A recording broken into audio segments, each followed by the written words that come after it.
Hello, friends, and welcome to Take Two for this Wednesday, the 20th of July, 2022. I'm Jeannie. I'm so glad that you have decided to come along for the ride on this hump day. Well, Michael and I just recently returned from a very long trip on the road.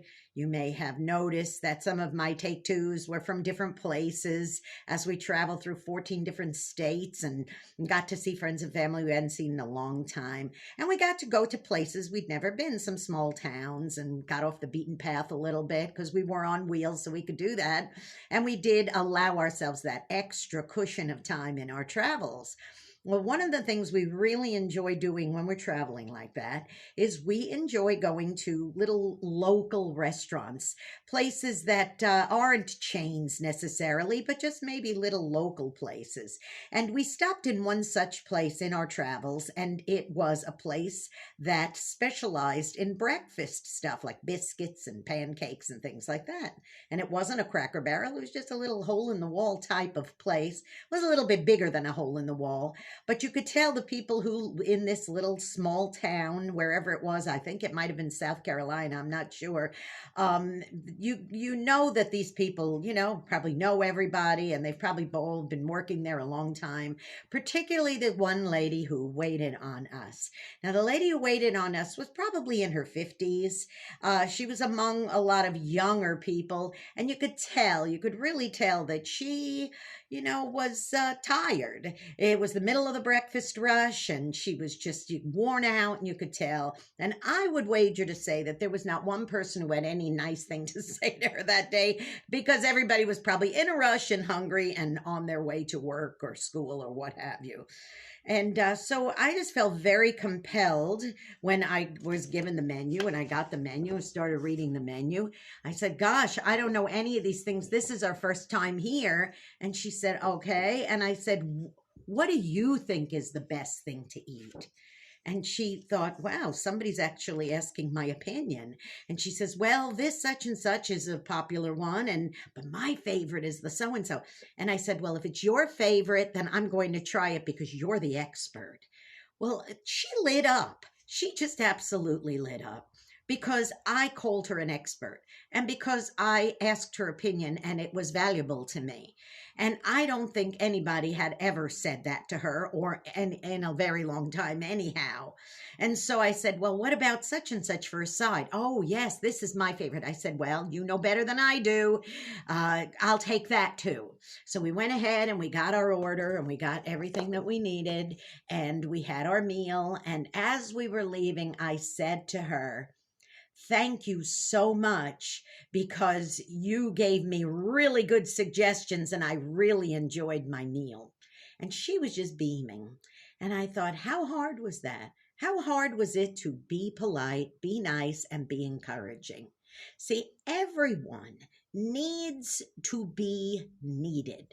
Everyone has this deep longing in their heart to feel appreciated, to be loved, to say that you're valuable. And unfortunately, we are so self-absorbed in our own wants that we just don't pay attention a lot of time to other people's needs. See, I could have gone in there. Now, Michael and I, we had been traveling for a few hours. We started out particularly early that day and hadn't eaten. So we were kind of hungry when we went in. And I could have just said, come on, I want something to eat, hurry up over there. What's taking so long? And I could have just added and heaped more aggravation onto this poor weathered woman. But instead, I chose to do something to be an encouragement to her.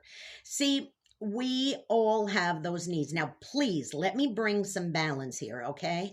I am not saying that you should feed into people's egos and constantly be stroking them and telling them how wonderful they are and not correct them when they're wrong. And that I'm not saying that at all. There must be balance when it comes to this.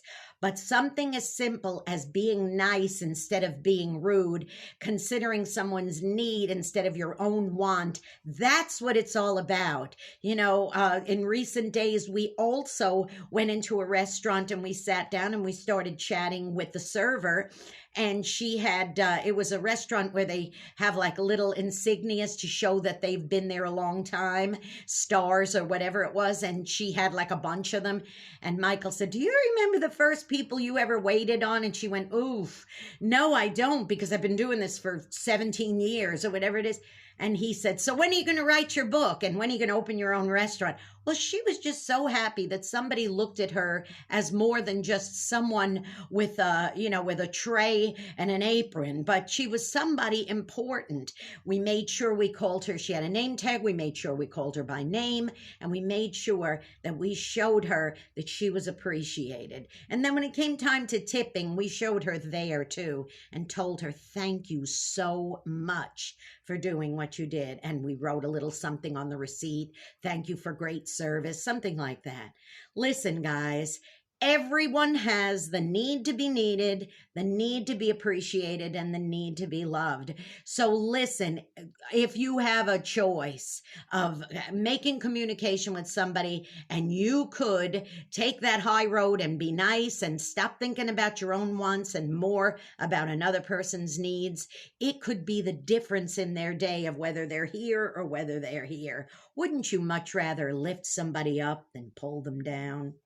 Now go out and be a blessing to somebody today. You may really end up being the only one who is. And in the case of those two restaurant situations I told you about, I think that we may have been that day that very encouragement to them. Now listen, don't forget also, be an encouragement to me by subscribing to this YouTube channel, Jeanne Sigler, Jeanne Sigler. Hit that subscribe button, that notification bell.